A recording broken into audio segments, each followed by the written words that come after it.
पिछले महीने की बात है, जैसा आपको पता ही होगा, मैं हर महीने एक 21 डेज चैलेंज करता हूँ और उसके अंदर मैं अपनी कम्युनिटी मेंबर्स के साथ हर सुबह एक रूटीन फॉलो करता हूँ। जैसे हम नॉर्मली हमेशा रूटीन फॉलो करते हैं, वैसे ही मैं रूटीन मैंने फॉलो करी और हम लोग एक चीज़ करते हैं कि हर बार ये रूटीन खत्म करने के बाद मैं 3 लोगों से बात करता हूँ, जहाँ पे लोग अपने क्वेश्चंस पूछते हैं या फिर अपनी स्टोरी शेयर करते हैं। और ऐसे ही कुछ बहुत इंटरेस्टिंग हुआ 14 अगस्त 2025 को जब मैं लाइव आया तो एक प्रवीण कुमार करके इंसान थे। Hello everyone, my son Praveen Kumar and मैं उड़ीसा का एक छोटे से डिस्ट्रिक्ट कलाहांडी से हूँ। मैं शायद आज जिंदा हूँ सिर्फ और सिर्फ सीके चैनल की वजह से। आज से 9 साल पहले की बात है। प्रवीण कुमार सीढ़ियों से गिर गए थे और इस वजह से उनके ब्रेन से ब्लड निकलना स्टार्ट हो गया था, जिस वजह से वो कोमा में चले गए थे। और कोमा में जाने के बाद उनके साथ क्या हुआ उनको इतना आइडिया नहीं था, बट एक चीज़ उनको पता चली कोमा से निकलने के बाद कि उनके घर वालों के जितने भी पैसे थे वो सारे पैसे खत्म हो चुके थे। डॉक्टर्स ने बोल दिया था कि ऑपरेशन कराना पड़ेगा और अगर ऑपरेशन नहीं हुआ तो वो बचेंगे नहीं। एंड अनफॉर्चुनेटली क्योंकि उन लोगों के पास पैसे नहीं थे तो कहीं ना कहीं ये बात सामने आ रही थी कि अब शायद वो जिंदा नहीं रहेंगे। उनके पास डॉक्टर ने बोला था कुछ 10-15 दिन बचे हुए हैं, जिसके बाद उनका सर्वाइव करना बहुत मुश्किल हो जाएगा। नाउ प्रवीण को जब ये चीज़ मालूम पड़ी तो वो बहुत ही ज़्यादा निराश हो गए थे ऑब्वियसली। लेकिन इसी दौरान, इससे पहले भी वो सीकेन के वीडियोस देखते थे और तभी उनको एक सीकेन का वीडियो आया, how to stop worrying and start living का वीडियो, जिसके अंदर मैंने बताया था कि कैसे आप अपने फियर को फेस कर सकते हो। उन्होंने उस वीडियो को देखना स्टार्ट किया और वो वीडियो उनको बहुत ज़्यादा इंस्पायरिंग लगा। इतना इंस्पायरिंग लगा कि वो लूप में उस वीडियो को बार बार देखने लगे। 1 दिन 2 दिन, इनफैक्ट वो बोलते हैं जब भी उनको बहुत ज़्यादा लो फील होता था तो तब वो उस वीडियो को देख लेते थे और उनको वापस एक इंस्पिरेशन मिलता था, एक हिम्मत मिलती थी कि शायद सब चीज़ अच्छी हो जाए। एंड गेस व्हाट, चीज़ें अच्छी हुई भी। आज इस इंसिडेंट को 9 साल हो चुके हैं। He is perfectly fine, healthy and living a good fulfilling life. और सच बोल रहा हूँ, इस स्टोरी ने मुझे बहुत इंस्पायर किया। इस स्टोरी ने मुझे बताया कि हाँ, हम जो काम कर रहे हैं, जो बुक समरी का काम है, वो सिर्फ बुक समरीज नहीं है, वो शायद एक होप भी है। एक ऐसा काम है जिसके साथ मैं खुद अर्न तो कर रहा हूँ, अपनी ज़िंदगी को इम्प्रूव कर रहा हूँ, बट हाँ, इससे शायद कुछ लोगों की जान तक बच रही है। तो वो मेरे लिए बहुत इंस्पायरिंग और प्राउड मोमेंट था। और जिस वीडियो ने ये सारी चीज़ें करने में हेल्प करी, आज मैं चाहता हूँ वही वीडियो मैं आपके साथ वापस शेयर करूँ। क्योंकि सच में एक बार मैं यूट्यूब के इवेंट पे भी गया था, वहाँ पे भी मुझसे पूछा गया था कि आपका one of the favourite video, best video कौन सा है जो आप बोलोगे लोगों को एक ना एक बार ज़िंदगी में देखना ही देखना चाहिए। तो तब भी मैंने ये वाला वीडियो रिकमेंड किया था। और सच बोलूँ तो मुझे ये स्टोरी पता भी नहीं थी, लेकिन हाँ, कुछ ना कुछ इस वीडियो में कुछ तो पावर है जो मुझे भी फील हुआ था जब मैंने इस वीडियो को बनाया था। और आज भी जब मैं इस वीडियो को देखता हूँ तो मुझे वो पावर महसूस होता है। आपको भी वो ज़रूर महसूस होगा। इसलिए उसी वीडियो को मैं चाहता हूँ आप उसी अंदाज में, उसी मेरी पुरानी आवाज़ में एक बार वापस से देखना और आप खुद बताना कि क्या आपको ये वो वाला वीडियो पसंद आया कि नहीं। हे दोस्तों, हम कितने भी अमीर हो जाए, फेमस या पावरफुल हो जाए, जब तक हम चीजों को लेकर बहुत ज्यादा फिक्र करेंगे तब तक जिंदगी हमें उतनी अच्छी नहीं लगेगी जैसी लगनी चाहिए। क्योंकि ज्यादा वरी करना स्ट्रेस, डिप्रेशन, एंजाइटी और बहुत सी ऐसी चीजों को पैदा करता है जो हमारे लिए जरा भी अच्छी नहीं है, बोथ मेंटली एंड फिजिकली। और इन चीजों के आने के बाद अगर हमें दुनिया की सारी अच्छी चीजें भी मिल जाएगी तो भी हम अच्छा फील नहीं कर पाएंगे। नेपोलियन और हेलन केलर इस बात को प्रूफ करने की परफेक्ट एग्जाम्पल है। नेपोलियन के पास हर वो चीज थी जिसकी एक नॉर्मल इंसान सपने देखता है। फेम, पावर, पैसा सब था। फिर भी सेंट हेलेना नाम के आइलैंड पे नेपोलियन ने एक्सेप्ट किया कि उन्होंने जिंदगी के कोई 6 दिन भी खुशी से नहीं बिताए। जबकि सेम जगह हेलन केलर, जो कि ब्लाइंड, डेफ एंड डम थी, उन्होंने डिक्लेयर किया कि जिंदगी बहुत ही खूबसूरत है। अब अगर हेलन केलर बिना वरी किए 78 ईयर्स खुशी से जी सकती है अपनी इतनी सारी प्रॉब्लम्स के साथ, तो हम क्यों नहीं।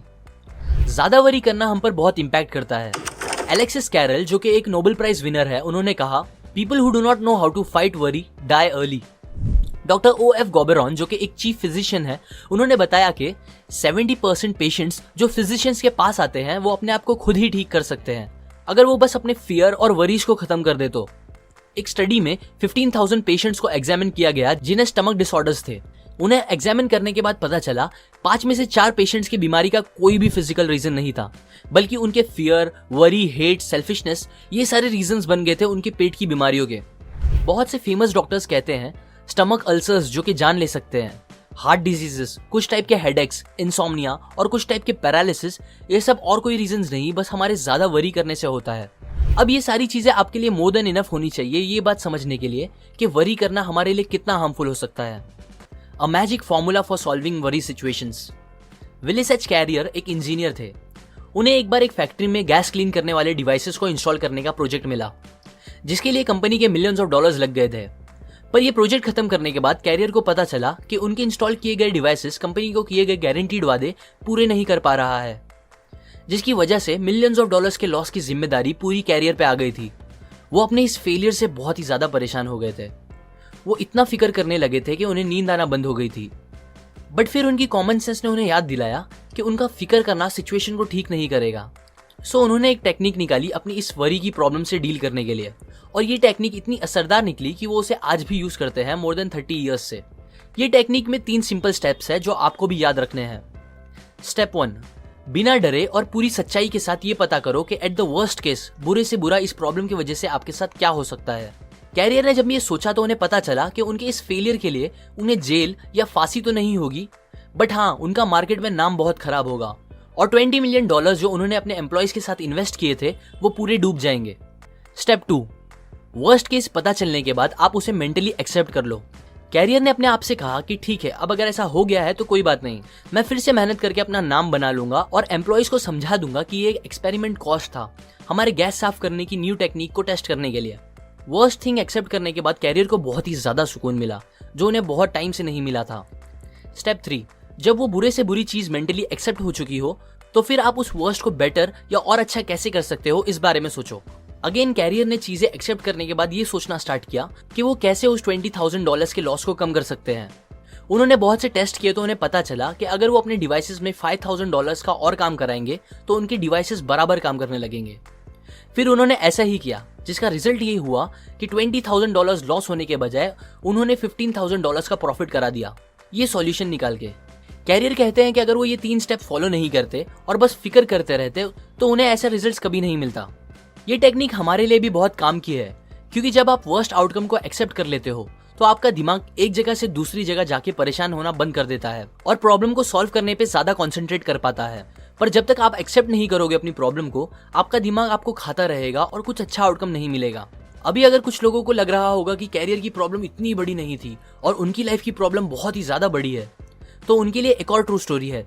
अर्ल पी हैनी नाम के आदमी को ड्यूडेनल अल्सर्स थे। डॉक्टर्स जिनमें स्पेशलिस्ट भी थे उन्होंने हैनी को जवाब दे दिया था ये बोल के कि उनकी बीमारी का इलाज नहीं है और उनका बचना इम्पॉसिबल है। आप सोच ही सकते हो ये सुन के उन पे क्या बीती होगी। वो बहुत परेशान रहने लगे थे, पर फिर उन्होंने डिसाइड किया कि जबकि मेरे पास बहुत ही कम टाइम बचा हुआ है, क्यों ना मैं इस टाइम को एकदम बेफिक्र होके खुशी से बिताऊं और एकदम खुल के जीऊं। उनका सपना था कि वो मरने से पहले वर्ल्ड टूर पे जाए, सो उन्हें वही करना सही लगा। उन्होंने शिप की टिकट बुक की। डॉक्टर्स ने उन्हें वार्न किया कि अगर वो गए तो वापस नहीं आ पाएंगे और उनकी बॉडी समुद्र में ही डाल दी जाएगी। हैनी को अपने शहर नेब्रास्का में ही दफन होना था, सो वो अपने साथ अपनी कॉफिन लेके गए, उसे शिप वालों को दे दिया और एग्रीमेंट रखा कि अगर वो मरते हैं ट्रिप पे तो शिप वाले उनकी बॉडी वापस लेके आए। ये अरेंजमेंट करने के बाद वो एकदम बेफिक्र होकर ट्रिप पे चले गए। उन्होंने बिना सोचे समझे जो दिल किया वो खाया और पिया, बड़े बड़े सिगार पिए, गेम्स खेले, नए दोस्त बनाए, रात रात भर जाग के मस्ती की, गाने गाए, ऐसे तूफानों में एंजॉय किया जो जानलेवा थे। और फिर पूरी ट्रिप खत्म होने के बाद जब वो वापस आए तो उनका 90 पाउंड वजन बढ़ गया था। वो भूल ही गए थे कि उन्हें स्टमक अल्सर्स हैं। सरप्राइजिंगली वो एकदम ठीक हो गए थे और उसके बाद उन्होंने आगे एक हेल्दी लाइफ खुशी से गुजारी। यहाँ हैनी ने भी यही सेम टेक्निक यूज की थी जो कैरियर ने यूज की। उन्होंने अपनी प्रॉब्लम का वर्स्ट आउटकम पता कर लिया, फिर उसे एक्सेप्ट कर लिया और उसके बाद ट्रिप पे जाके अपनी सिचुएशन को थोड़ा बेटर करने की कोशिश की, वो भी बिना फिक्र किए। अब अगर वो ये पता चलने के बाद कि मैं मरने वाला हूँ बस फिक्र करते रहते तो डॉक्टर्स की बात सच निकल जाती, पर उन्होंने अपनी फिक्र खत्म करके लाइफ का मजा लिया जिसने उनकी जान बचा ली। Count your blessings. मान लो कोई आदमी आके आपको 5 करोड़ रुपए दे और कहे मुझे अपने दोनों हाथ काट के बेच दो, तो क्या आप बेचोगे? अगर वो आपको 5 करोड़ और दे और बोले अपनी दोनों टांगे भी काट के दे दो, बहुत सारे और पैसे दे और बोले अपनी आंखें, कान, दूसरे बॉडी पार्ट्स भी दे दो, तो क्या आप दोगे? जहां तक मुझे लगता है होपफुली आप नहीं दोगे और ना ही मैं दूंगा। सो इससे हमें ये पता चलता है दैट हम ऑलरेडी कितने अमीर हैं। हम ऑलरेडी उन चीजों के मालिक हैं जिनकी वैल्यू हमारे लिए करोड़ों से भी ज्यादा है, जो कि है हमारी हेल्थ, हमारी बॉडी और हमारा टाइम। बट स्टिल सोचने की बात यह है कि हम कुछ लाखों रुपए की मटेरियलिस्टिक चीजों को ओन करने के लिए अपनी इन सबसे कीमती चीजों को हद से ज्यादा प्रेशर पे डालते हैं, पनिश करते हैं और उसे एकदम खराब कर देते हैं।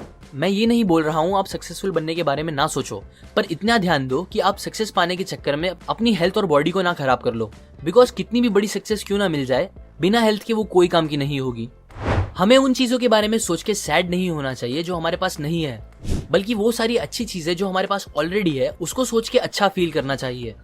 ये एक प्रिंसिपल है जिसने मेरी जिंदगी तो बहुत आसान कर दी है।